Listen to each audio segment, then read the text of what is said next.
I want to talk a little bit and link up this idea of competition to things that are in the Constitution, or at least in the Federalist Papers.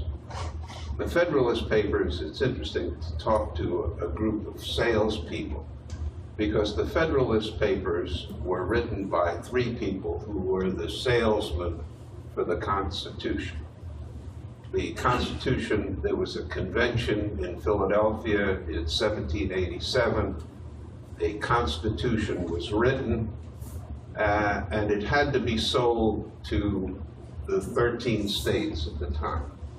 So these three people, John Jay, James Madison, and Hamilton, Alexander Hamilton, went around the country. They wrote articles. They wrote some of these articles. You know, they're very long pieces, and they wrote them all in a very few months. And sometimes they would write a whole piece and they'd put it in the newspaper the next day, longhand. So they were salesmen for the Constitution. My favorite among these is Alexander Hamilton. And Hamilton was, I was telling Jerry earlier, some people said that Hamilton was the best economist America had for the first 150 years of its history. He really set up a lot of the commercial, a lot of the sort of business structures. He understood this. So let me start by, I think all of you have a copy of this.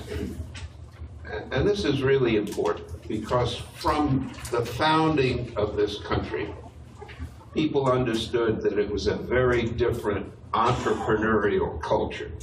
So what he says is the adventurous spirit, which distinguishes the commercial character of America, has already excited uneasy sensations in several of the maritime powers of Europe. He was really talking about England, which was the most powerful country at the time. And he understood that if you had a unified United States under this kind of constitution, that we would be a commercial threat. We would be a competitive threat to England. And he wanted that to happen. He wanted to compete. He set out to compete. The other important thing, and then I'll move on to more, maybe more practical and recent history, is Madison's understanding of competition and the way it fit their view, the view of the founders of human nature. So Madison says, this policy of supplying by opposite and rival interests the defect of better motives might be traced through the whole system of human affairs, private as well as public. So what he's saying, this is about checks and balances. They understood that you couldn't trust people with power. You couldn't trust monopolies. That was in the air at this time. You couldn't trust monopolies. You couldn't trust royal governments because they had monopolies of power. And the way to control those monopolies was to have opposite competition between different groups.